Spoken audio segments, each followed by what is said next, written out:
hoy en día. Crecí con esa tartamudez que realmente me llevó muchos años a sentir una inseguridad gigante. Y mi primer consumo, para que tengas una idea, no fue ni el alcohol, no fue ni la marihuana, ni el cigarrillo. Mi primer consumo fueron los esteroides anabólicos. Tenía que ver justamente con el gimnasio, ¿no? Tenía una adicción, un hedonismo, una adicción justamente al cuerpo, no al gimnasio, no al cuerpo. Y pero ¿por qué tenía esa adicción al cuerpo? Justamente porque no quería mostrar esa inseguridad que iba por dentro. No quería que la gente me viera inseguro, tartamudo. No quería que la gente... Hay un libro maravilloso que se llama El Caballero de la Armadura Oxidada. Los que puedan leerlo o puedan descargarlo en PDF en diferentes formatos, se los recomiendo. Y habla justamente de eso, ¿no? Las personas que por dentro se sienten inseguras y por fuera tienen que mostrarse impolutas. Por fuera tienen que mostrarse con la marca Chanel, con la marca Christian Dior, con las mejores marcas, no solamente para aparentar, porque por dentro están destruidas. Y eso es lo que me pasaba a mí. Y ahí fue que realmente esa adicción tomó mi vida y todo lo que hacía era para mostrarme cada vez más bello por fuera, cada vez más fuerte. Y esa fortaleza justamente era directamente proporcional a mi inseguridad intrínseca, ¿no? Y así fue que realmente esa adicción fue empeorando. Y así fue que dejé los anabólicos para sustituir, ¿no? Esto que hablamos siempre, muchas madres que dicen, ay, mi hijo se dejó de drogar, mi hijo dejó la cocaína, pero está fumando marihuana, estoy contenta por eso, ¿no? Y es algo que sucede en la cotidianidad, ¿no? A veces pensamos, uy, dejé la cocaína, pero está yendo todo el día al gimnasio. Y no nos damos cuenta que realmente la sociedad justamente muestra que el gimnasio es sinónimo a algo saludable. No importa que estés 12, 14 horas. Muestra que el trabajo es sinónimo a algo saludable. No importa que trabajes 24 o 25 horas, una hora más de la que tiene el día. Lo importante es que estás trabajando porque seguramente, como dice la sociedad, ¿no? Debes tener que mantener una familia muy grande porque realmente debes tener muchas deudas y es un tipo muy responsable. Pero fíjate qué diferencia que hay con el adicto a la cocaína. Es un delincuente, es un ladrón, qué porquería, cómo arruinó la familia. Fijémonos, ¿no? Lo que tiene que ver los mandatos en el imaginario social, tan diferentes unos del otro. Y así fue que la sustitución de la sustancia justamente hizo en mí un reparo con la cocaína, lamentablemente, ¿no? Porque comencé a trabajar de noche. Hacía todo lo contrario que me decían mis padres. Mis padres me decían, tenés que llegar virgen al matrimonio, y yo realmente salía con todas las mujeres que pudiera ver. Mis padres me decían, tenés que hacer esto, y yo hacía lo contrario. Mis padres me decían, no vayas a bailar, y yo ahí comencé una noche en una discoteca de Buenos Aires, muy conocida, en el centro de la capital, a trabajar. Y ahí descubrí la cocaína. Ahí descubrí la sustancia, ahí descubrí justamente esa dama blanca que me agarró de las narices, me convirtió en su esclavo y me llevó durante años, durante años, durante años, porque al principio parece que nosotros podemos manejarla. En realidad es una idea autofalaz, ¿no? Una autofalacia que nosotros mismos tenemos ese romanticismo y decimos, yo la puedo manejar, cuando quiero la veo, ¿no? Cuando quiero, como esa persona con codependencia que dice, cuando quiero la veo, cuando quiero no la veo, la utilizo, y al principio parece que podemos cumplir con ese mandato, después se transforma en un abuso, después no solamente son los sábados, sino que comienzan a ser los lunes, los miércoles, y llega un momento que se apodera de nosotros, nos sube a su auto, esa dama blanca, y parece que el viaje nunca termina. Parece que es imposible poner un freno, parece que los semáforos en rojo lo pasamos a toda velocidad, semáforo en amarillo, parece que no tenemos control de nuestra vida. Y así fue, que no tuve control en mi vida, y así fue que mis padres en el año 2004 hicieron una protección de personas acá en Argentina. Como abogado les tengo que decir que hay una ley nacional de salud mental, la 26.657, que garantiza los derechos de las personas que atraviesan este flagelo de las adicciones y de sus familiares también, ¿no? Y así fue que mis padres me protegieron, porque no hablamos de denunciar, sino hablamos de proteger a la persona, para que no haya un peligro más más grave, ¿no? Como puede ser hasta la muerte. Porque recordemos que a veces en un episodio de abstinencia, en un episodio de ira, en una crisis no controlada, en muchos casos podemos flagelarnos, en muchos casos podemos hasta pensar en un suicidio, en lastimar a otra persona, ¿no? Todo por nuestra adicción, todo porque nuestro sistema nervioso central está controlado por esa dependencia que nos va a llevar a hacer cualquier cosa, ¿eh? Y cuando te digo cualquier cosa, Marilyn, te digo, hasta prostituirnos, hasta robar. Por eso hay veces que dicen, los drogadictos son todos delincuentes. No, no es así. Hay abogados delincuentes, hay políticos delincuentes. Sino lo que sucede dentro de esta situación, donde se apodera de nuestra salud mental, hay un deterioro de la salud mental, el adicto, la persona que atraviesa esa situación, va a hacer cualquier cosa. ¿Para qué? Para consumir. Porque el único objetivo del adicto, de la persona que tiene una adicción, desde que se levanta, te lo digo por experiencia aparte, ¿no? Más allá de la parte teórica y legal, desde que se levanta hasta que se acuesta, va a ser pensar en el consumo. Pensar las 24 horas en el consumo. ¿Vieron ese enamoramiento que existe cuando conocemos una persona, ¿no? Que nos decimos, estoy enamorado y se nos pasa en la cabeza todo el tiempo esa persona, queremos verla, nos imaginamos ya de vacaciones, nos imaginamos que nos vamos a vivir juntos, bueno, ese enamoramiento que se produce con la sustancia, de tal manera que ese enamoramiento puede terminar en el peor vínculo que podamos tener en nuestra vida. Y así fue, que ingresé en el neuropsiquiátrico en el año 2004, un 31 de octubre, mirá Marilyn, fíjate la connotación y la carga emotiva, ¿no? El 31 de octubre, el día de brujas, fíjate vos, de noche, encima, ingresaba al neuropsiquiátrico, ¿no? Más grande de la Argentina, que es para los que no lo conocen, pueden googlearlo, pueden buscarlo en YouTube, José Tiburcio Borda, un neuropsiquiátrico que convivíamos todos los pacientes con diferentes patologías psiquiátricas, ¿no? En la misma bolsa. Cuando digo la misma bolsa, digo porque en vez de tratar a cada patología psiquiátrica de una forma y con recursos terapéuticos específicos para cada patología, nos trataban a todos iguales. El que tenía adicciones, el que tenía esquizofrenia, el que tenía depresión, a todo lo mismo, a todos le dan la misma medicación, un desastre total, y eso realmente pudo haber terminado con mi vida, porque yo conviví con personas que realmente hoy en día ya no tienen voz, hoy en día personas que murieron, muchos murieron, muchos morían por infecciones, muchos morían porque no tenían la medicación adecuada, o porque no encontraban el cuadro psiquiátrico que tenían y se confundían de medicaciones, muchos que no tenían la posibilidad de tener familia. Una vez mi madre, cuando me fue a visitar al neuropsiquiátrico, me vio que realmente yo parecía, ¿vieron la serie Walking Dead? Lo creo que estaba peor yo que uno de ellos, que un zombie. Estaba tirando saliva, estaba con los ojos perdidos, y tuve la suerte de tener una familia acompañante, tuve la suerte de tener una familia luchadora, una madre que es una leona, que luchó por cada uno de mis derechos, a pesar de mi enfermedad, ¿no? Ahí adentro, yendo, viniendo, trayéndome comida, porque ese lugar que es del Estado, lo único que nos daban de comer era cosas, pero muy básicas, muy esenciales. A veces no tenían platos, y yo comía en un vaso, me traían la comida en un vaso, y yo comía desde un vaso, para que tengas una idea, ¿no? Y mirá vos, qué contradicción. Porque cuando hablamos de mejorar la salud mental de las personas, ¿de qué hablamos? De una mejor calidad de vida. ¿Y cómo le vas a dar de comer a una persona que tiene que tener mejor calidad de vida en un vaso?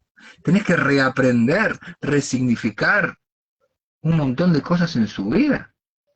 Y nada que ver, todo lo contrario. Y en realidad parecía que no solamente tenía que luchar, que pelear para poder mejorarme, sino también tenía que luchar para sobrevivir en un neuropsiquiátrico que iba muy paralelo de lo que podemos conocer hoy, el régimen carcelario, ¿no?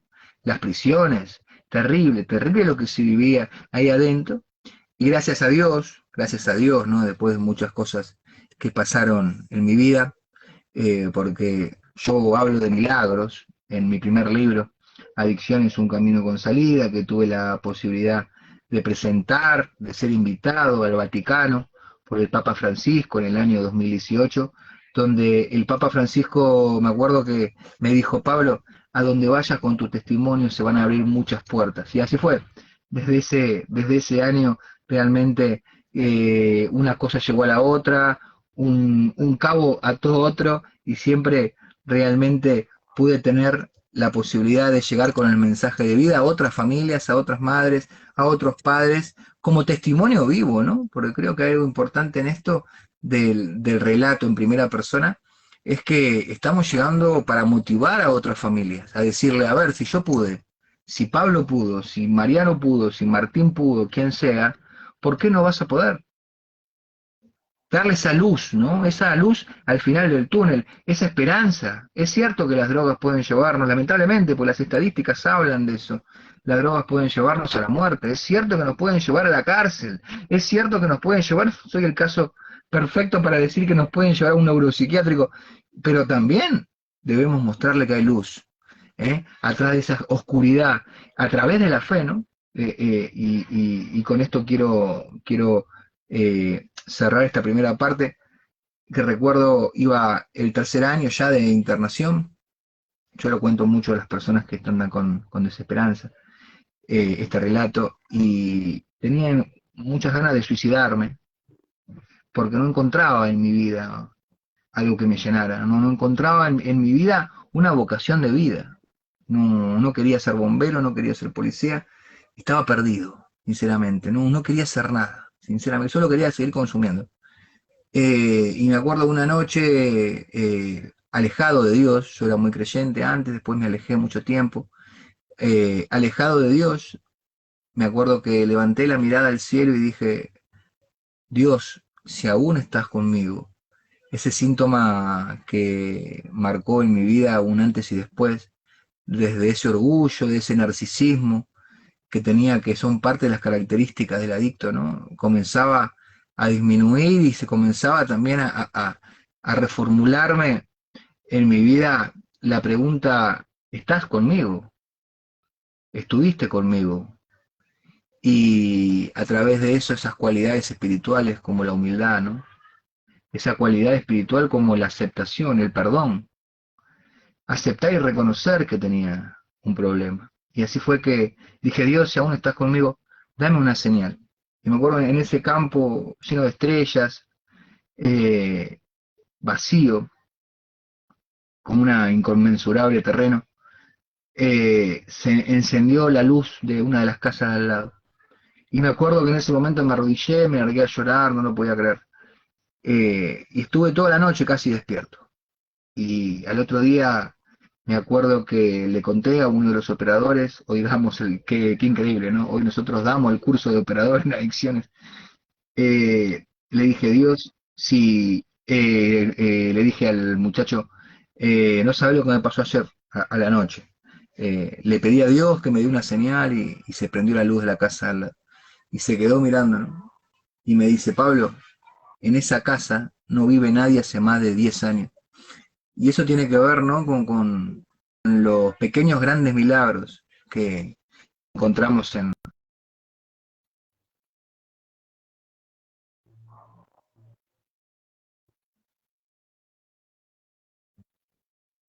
hubiera sucedido, qué decisión hubiera tomado, pero fue parte de la demostración de que esto no está pasando por nada. Pablo, quede tranquilo, que esto no está pasando para hacerte sufrir. Esto no está pasando para destruir tu vida, sino que esto está pasando porque atrás, es lo que reconocí yo en ese mensaje, ¿no? Está pasando porque atrás de todo esto hay un propósito.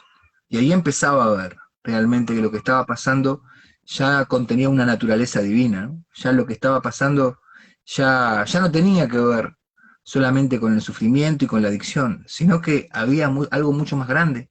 Y con los años, con el tiempo, después, gracias a Dios, pude mucha agua abajo del puente, como decimos en Argentina acá, mucha agua, muchas cosas pasaron. Es muy largo poder contar, porque es para hacer una película, sinceramente. Lo que tiene que ver después, yo dormí en la calle, hubo vecinos que hoy conozco acá en donde estoy viviendo, en el municipio de Tigre, que me daban de comer y yo no tenía lugar para vivir porque mis padres no me abrían la puerta, vivía dentro de una camioneta con un perro, montones de cosas, montones de cosas.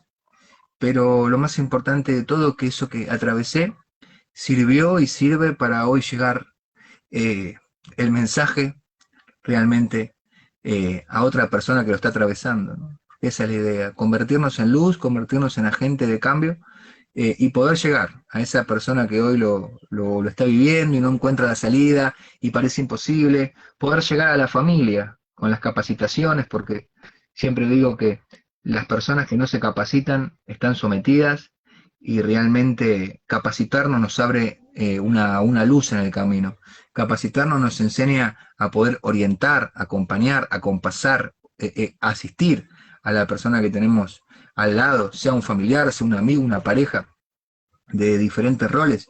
Y hoy en día, años después que me recibí de abogado, años después que encontré mi vida y que llevo el mensaje por todo el mundo, porque hoy la pandemia es algo que nos dejó, ¿no? Esta oportunidad que encontramos en la crisis, ¿no? De poder llegar a todo el mundo. Yo a veces pienso en los pastores cristianos que, por ejemplo, el pastor Palau, que es muy conocido en todo el mundo también, que tenía el sueño, uno de los sueños de él cuando no existía esto, era poder llegar con el mensaje de vida a todo el mundo.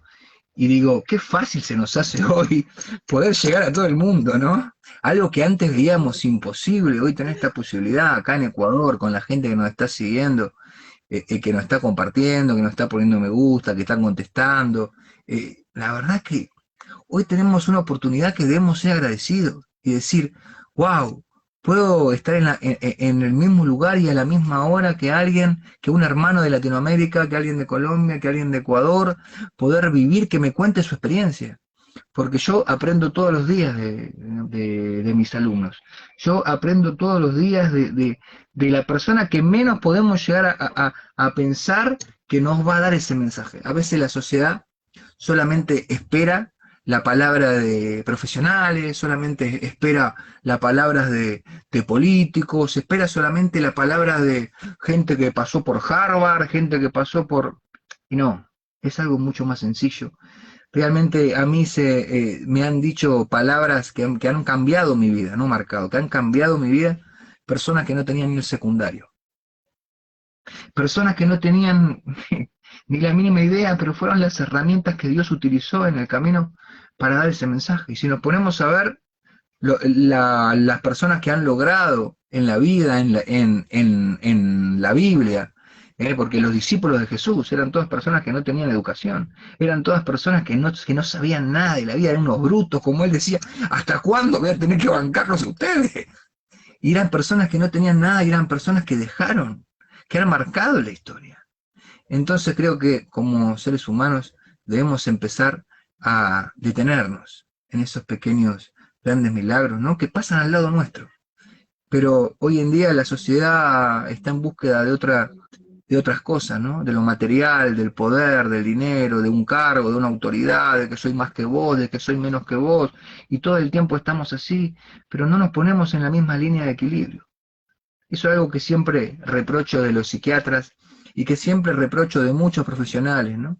Que cuando pasaban al lado nuestro, cuando estábamos internados, no nos abrazaban.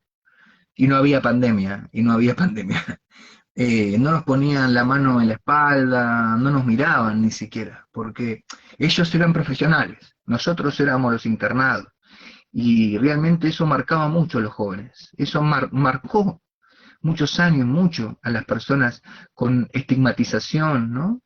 Y sigue marcando, porque no hay un cambio estructural en el sistema donde haya vocación y empatía. Y no hay nada más importante para trabajar con la salud mental que vocación y empatía. Vocación para Sí, poder algo que ames, cómo ¿no? es que es verdad en lo que estás hablando, ¿no? Que como a veces yo digo que a veces una sonrisa, un abrazo puede cambiarte la vida, Claro, ¿no? sí. Cuando Y estuve en sí, Argentina, tuve, digo el placer porque lo hice, me encantó mi trabajo. Yo trabajaba con una persona adulta, pero ella tenía esquizofrenia. Y cuando el psiquiatra llegaba a su cita, yo me daba cuenta que él era por allá acá y ella era como que quería algo más que le Claro, recete su medicina y todo claro, eso, ¿no? claro, claro. Incluso cuando a mí me contrataron para trabajar con ella, me decían, mira, ella no es brava, ella no es violenta, todo, pero de pronto no le gusta que nadie llegue a la casa, todo. Incluso para yo entrar allá, yo le dije que Claro. fui, que iba a hacer la limpieza de la casa para que ella me deje entrar, ¿no? Y cuando yo la saludé, le di un fuerte abrazo, así tan fuerte, que ella dice que le cambié el día, ¿no? Y la atención y todo eso. Entonces, a veces, como yo digo, esa atención, ese amor, y lo que tú estás hablando es verdad, ¿no? Que muchas veces vemos a un chico, un joven en adicción y como que no actuamos de la manera correcta. O sea, y claro, lógico, también se necesitan las herramientas para actuar en la manera correcta, ¿no? Y algo que te iba a preguntar, en cuanto, ¿no? Sé que tu familia fue un factor muy importante para la persona que eres ahora, porque te escuché hablar y te he escuchado en algunas otras ocasiones. Te voy a contar un poquito la historia de alguien, no voy a decir el nombre. Sí, El chico cayó en adicción y lo metieron a un centro psiquiátrico, ¿no? Estuvo 6 meses y bueno, supuestamente salió y todo, pero yo veía la reacción de su familia. No salgas, ya vas a buscar a esos, a tal, ya vas a comprar y todo eso. Y él volvía a recaer y yo le decía, es por el comportamiento de la familia. O sea, yo creo que un centro psiquiátrico o un profesional tendría que también dar apoyo a la familia, saber cómo claro, tratar a la persona cuando sale de ahí, ¿no? Y yo decía, están haciendo mal porque claro, ustedes me lo están empujando a que él vuelva a buscar. ¿Por qué? Porque él busca a sus amigos no lo tratan claro, mal, no le dicen coincido, nada y llegan al consumo, ¿no? claro. Entonces, en sí, más o menos explícanos o cuéntanos un poquito, porque te escuché que dijiste, mi familia no me abría la puerta y estaba en esto, Sí, ¿no? claro. ¿Cuál fue el comportamiento en sí, o sea, de tu familia, esa forma de ayudarte? En realidad, yo comencé a mejorar, comencé a iniciar un camino con salida cuando mi madre se comenzó a capacitar. Nosotros teníamos una codependencia terrible con mi madre. Uy, terrible, terrible codependencia. Yo no podía hacer nada sin ella no podía hacer nada conmigo, todo el tiempo preocupada, ella dónde está Pablo, a qué hora estará, vendrá, no vendrá, tendrá para comer, pero terrible, terrible, hasta el punto justamente que esa enfermedad abrió una de las puertas cuando hablamos de las adicciones, hablamos de un multicausa, ¿no? Que viene por diferentes tipos de causas, como les conté al principio, son varias las causas, de a poquito las fui detectando, de a poco pude poner en palabras, pude exteriorizar lo que no podía poner en palabras, si me acuerdo, porque tampoco no lo podía poner en palabras, porque recuerdo cuando era chico, cuando era joven, adolescente, a los 13, 14, mi madre un día me dijo, el día que te drogues, que me digas que te drogas, te mato. Fíjense ustedes, ¿no? Como a veces podemos crear una huella emocional en nuestros hijos, en nuestra pareja, en diferentes vínculos, ¿no? Que inconscientemente yo nunca le iba a decir a mi madre que me estaba drogando, pues sería que me mataba, fíjense ustedes, ¿no? Lo que pasaba por mi cabeza increíblemente. Entonces, estas situaciones también fueron comprometiendo mi integridad psicosocial, ¿no? Y así fue, lamentablemente, que comenzó en mi vida eso.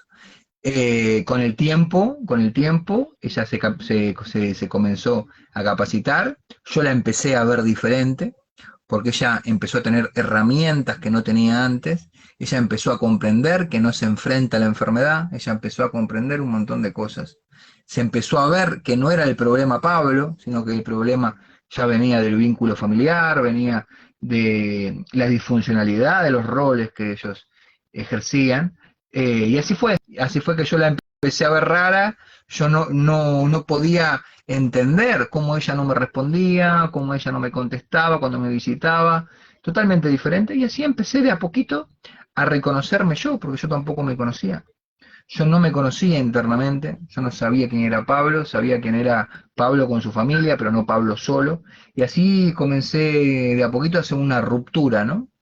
Una ruptura terrible, esos lazos, esos vínculos enfermos que tantos años me llevaron a hundirme en la toxicidad emocional, y así fue que, paso a paso, en un proceso muy largo también, muy largo, pues muy largo, de muchos años, de mucha reestructuración, de mucha ruptura, de mucha reconocimiento, resignificación, de crear nuevos hábitos, porque la persona cuando da un paso después del tratamiento, viene la parte más complicada. Nosotros tenemos un curso los días jueves, para los que quieran sumarse pueden tranquilamente hacerlo, de prevención de recaídas de las adicciones. Y habla de esto, ¿no? De las herramientas del día después, porque parece que siempre hablamos en el tratamiento, en la rehabilitación, y cuando ya no estamos en el dispositivo de intervención, ¿qué pasa? ¿Quién nos acompaña? Debe seguir acompañándonos el mismo tratamiento, debe sostener la familia, cuáles son los factores de protección, los factores de riesgo que podemos justamente llegar a tener. Entonces ahí viene un montón de preguntas que sin conocimiento, sin capacitación, podemos hacer un desastre. Yo hice un desastre.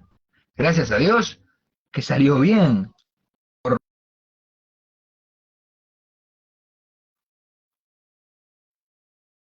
porque no tenía las herramientas necesarias justamente para comenzar a tener un cambio, un proceso de cambio, ¿no? Que no es sencillo.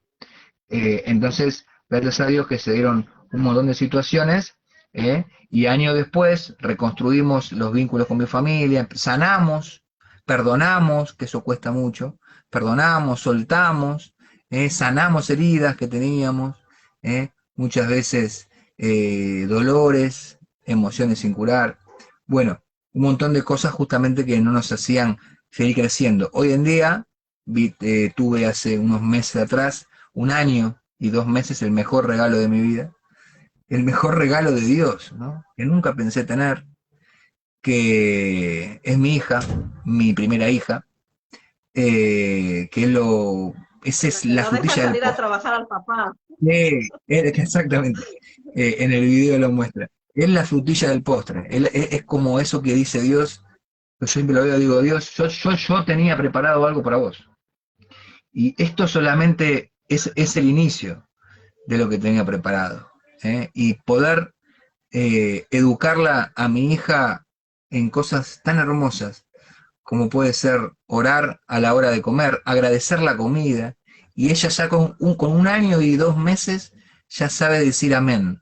Fíjate lo importante, ¿no? El otro día en la iglesia ella puso su ofrenda también, ¿no? Son acciones que como padre pensé en ese tiempo que no iba a vivir, que no iba a llegar a ser padre, por toda la vorágine que pasaba en el consumo, y hoy realmente con otra cabeza, con otra salud mental, con otros proyectos, porque las cosas que deben cambiar en el adicto son los proyectos de vida, ¿no? Así que la verdad, súper feliz, trabajando mucho, mucha motivación y con proyectos, más allá de lo presencial, tenemos... Pablo, también, por ejemplo, también me doy cuenta que los padres, muchas veces cuando tenemos algún problema así con un hijo, incluso los padres que tienen un problema con un hijo en adicción, muchas veces tienden y tendemos, podríamos decir los padres, porque me uno, porque a veces, como digo, muchas veces un hijo no solo es su problema porque tenga una adicción, como tú lo dijiste. Hay muchas clases de adicciones. Yo sé que hay muchas clases de adicciones que de pronto no lo vemos, ¿no? Pero siempre tendemos los padres a buscar culpables, ¿no?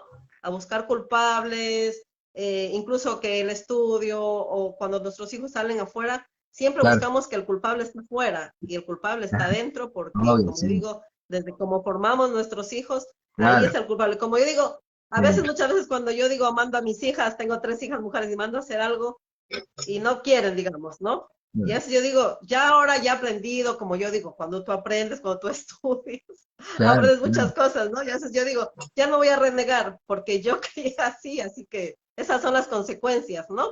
claro, sí. Entonces, eh, ahora, como decir antes de terminar el programa, sí quisiera que por lo menos des tu mensaje, yo digo que a los padres, a las madres, en que cuando veamos un hijo que tenga un problema, yo creo que también buscar ayuda, como tú dices, capacitarse, como dice tu Claro, mami, cuando empezó a capacitarse, cuando empezó a aprender, ella comenzó a entender de tu situación, ¿no? sí, Porque claro, muchas obvio. veces vemos a un chico en adicción y a mí la verdad me da mucho pesar cuando yo veo un chico así en la calle, porque bueno, como estudié psicología social, ya entiendo lo que pasa. De pronto hace años yo veía a ese chico y podría haber dicho muchas cosas, pero cuando tú ya estudias, cuando tú ya aprendes, ya ves todo diferente. Y sabes que Claro, ese obvio. chico tuvo que tener algún problema, Exacto, algo le tuvo que haber pasado, de claro, pronto sus padres separados, alguna cosa, ya tú ya vas como que ves de una forma diferente, ¿no? claro, sí, Entonces coincido. también, bueno, quiero decirles que acá Pablo,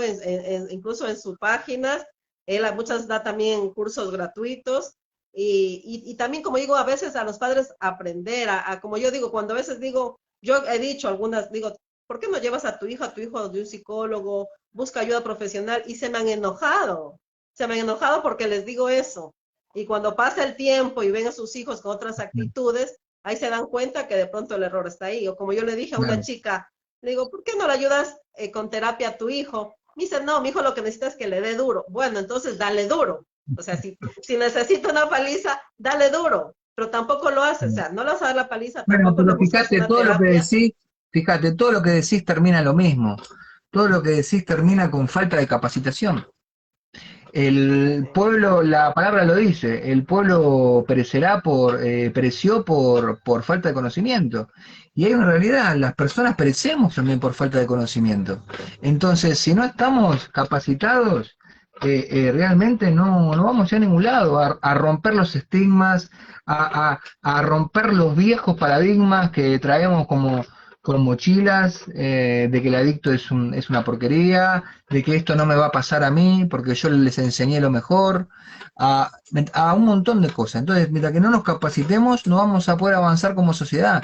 Y hay que romper también ese imaginario que tiene que está latente en la sociedad de que alguien que se droga es alguien que tiene que está de la mano de la delincuencia o que va de la mano de la demonización o que va de la mano de algo terrible. Alguien que se droga es alguien que tiene un problema porque nos convertimos en esas personas que desnudan el problema que tiene la sociedad, porque somos en cierta parte víctimas de una sociedad totalmente enferma, y hay una realidad que todo lo llena con el consumo, una sociedad que todo lo llena justamente con el pedido ya, todo lo llena con el ahora, con ansiolíticos, todo lo llena con drogas, todo lo llena con lo que sea, pero lo llena con algo y no lo está llenando con algo que realmente va a ser constante en nuestra vida y que nos va a traer una evolución como seres humanos. No, porque el consumo es pasajero, chicos. El consumo pasa y el día de mañana yo me siento vacío de vuelta. Entonces, ¿cómo llenamos ese vacío? Bueno, con una nueva vida, primero, con nuevos proyectos, con cambiar nuestros hábitos, con ver justamente desde la neutralidad lo que no es bueno para nuestra vida, ¿no? Desde empezar a crecer y evolucionar como seres humanos espirituales, porque somos seres espirituales en un plano físico, no somos seres físicos en un plano espiritual. Eso hay que tenerlo en cuenta. Y todo por lo que pasa por nuestra cabeza, todo lo que pensamos, se decreta, se plasma en la vida real. Entonces tiene que ver también con cambiar nuestra mente. Yo siempre digo, como dice atrás, cambia tu mente, Reeducativa 21, cambia tu mente, transforma tu vida. Nada más sencillo que eso.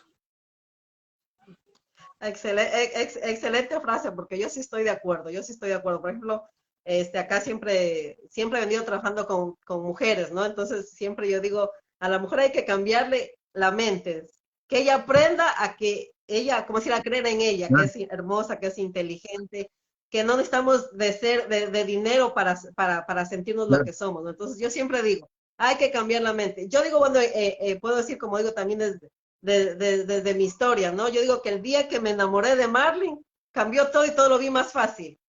mm, Incluso ahora yo recuerdo cosas, inconvenientes que tengo en mi vida y en su momento los veía tan difícil, los veía así una montaña claro, y ahora yo obvio, hasta me digo, ay, no, si era tan fácil la solución, ¿no? claro, Pero siempre claro. como yo digo, siempre digo a los padres que nos están viendo, lo que tú dijiste es verdad, ¿no? Conocimiento, tratar de aprender, tratar de buscar ayuda. Si un hijo lo vemos en un problema, no tratar como, No como podemos. normalmente trataríamos, que Claro, hablarlo, que decirle que esto no, porque claro. como tú dices, en su momento no lo va a hacer, para el otro día lo volverá a hacer y lo va a volver a hacer y Sí, lo va a sí. volver a hacer, ¿no? Exacto. Así que la verdad, yo digo que a los padres tenemos que siempre buscar ayuda, siempre estudiar. Ahora tenemos, como yo digo, a veces el celular, incluso ahí podemos encontrar tantas cosas, tanta ayuda, como a veces yo digo, nosotros conocemos lo que criamos, conocemos a nuestros hijos. Y si alguna actitud cambia o algo, pues ponerle Claro, atención, ¿por qué está actuando así? ¿Qué está pasando aquí? claro. Si él no era así, o sea, y desde ahí a comenzar a preguntar, o sea, como yo digo, ahora, como digo, las redes sociales tenemos tanta Mm, información, tenemos a Pablo Rossi para cualquier cosa que siempre nos va a estar enseñando, y yo de verdad, Pablo, te agradezco que hayas venido aquí a contar tu historia, te agradezco que hayas aceptado la invitación acá al programa. Desde que empecé este café virtual, en la lista tenía a Pablo Rossi, lo voy a invitar al programa porque la verdad siempre, cuando la primera vez que escuché tu historia me puse a llorar, creo que fue el primer congreso de mm, adicciones, mm, que creo que fue hace un año, hace 2 años fue el primer congreso. Me puse a llorar porque como tú dices, o sea, me puse a llorar más por lo que tú dijiste, que hay la oportunidad, que hay el cambio, que hay esa luz, que claro, siempre hay algo que nos va a hacer cambiar. O sea, sí, que sí claro, tenemos la oportunidad de cambiar todo lo que estamos viviendo, todo el desastre. A veces claro. muchas veces decimos, tenemos un desastre de vida y no vamos a cambiar, ¿no? Entonces, la historia tuya es algo de que sí se puede. Como yo digo, Pablo Rossi ahora tiene una familia, tiene Se puede. una hija hermosísima que la veo que Se no lo puede. deja ir a trabajar, es Mm. abogado. Entonces, imagínate desde tu historia, todo lo que contaste y ahora Se puede. la persona que eres, el hombre que eres. Sí, Entonces, claro. yo siempre digo, hay que dejar Sí, sí. huellas, pero huellas que realmente, o sea, las personas que siguen también, o sea, se hagan, como si les valga la pena, como si todo lo que Exacto. Sí. cuando vemos que otro también, como decir, sigue el No, cambio, ¿no? ¿Verdad? exacto. Mirá, no nos llevamos nada. No nos llevamos nada. Nada de nada. Lo único que nos llevamos es lo mismo que dejamos, que son las huellas, como decís muy bien vos, en otras personas, las huellas que podemos dejar con un mensaje de vida, que hoy en día pueden ser una pequeña semilla y que el día de mañana se pueden transformar en una planta enorme que realmente puede ayudar a muchas personas.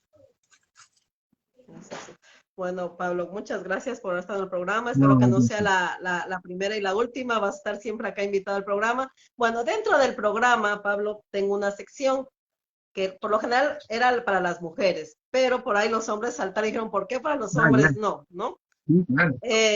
Por ejemplo, en pocas palabras, por ejemplo, dentro del segmento tenemos mujeres reales y hombres reales. ¿Por qué Pablo Rossi es un hombre real? En pocas palabras. De Dios, creo que realmente la espiritualidad transformó mi vida. La espiritualidad y poder conocer a quien realmente me sostuvo en sus brazos, me sostuvo en sus brazos en todo ese proceso, realmente transformó lo peor que me pasó en lo mejor que me pasó en la vida. Bueno, muchísimas gracias, Pablo. La verdad, como digo una vez más, te agradezco por estar aquí, por haber ido contado tu historia, y sé que esta historia va a cambiar mucho el pensar de todas las personas que Sí, ven el programa. Igual queda grabado y es sé la que idea, después lo ven. Así que te es la idea. prometo que este programa, esta historia, va a haber cambiado la vida de algunas personas y su Es, pensar es la también. idea, Así que de verdad te es la idea. agradezco. Un saludo grande para ti y esperemos tenerte otra vez acá en el programa. Y Pero un extraño abrazo. mi Buenos Aires, querido. Gracias por Mi estar Buenos aquí. Aires, querido, ¿cuándo te vuelvo a ver? Así es, queda poquito. Sí, Te sí. mando un abrazo. Chao. Muchas gracias. Chao. Ya, igualmente. Chao.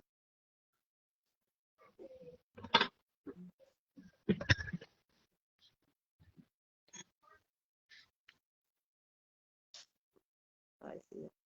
Bueno. Muchas gracias a todos los que han estado acompañándonos acá en el programa. La verdad que es una linda historia la de Pablo. Como yo digo, la primera vez que lo escuché en un congreso me impactó mucho su historia, porque se puede cambiar, se puede cambiar. Sé que muchas veces, como yo digo, estamos atravesando por una situación muy difícil, y cuando viene alguien y te dice que puedes salir adelante, levántate, todo. Sí, de pronto en su momento decimos que la persona que nos dice eso de pronto dicen, no está pasando lo que estoy pasando, ¿no? Pero tengan la seguridad que podemos tener la vida, como yo digo, muchas batallas, muchas guerras, pero las podemos salir de cómo nos estemos sintiendo, podemos salir por eso digo, pueden ser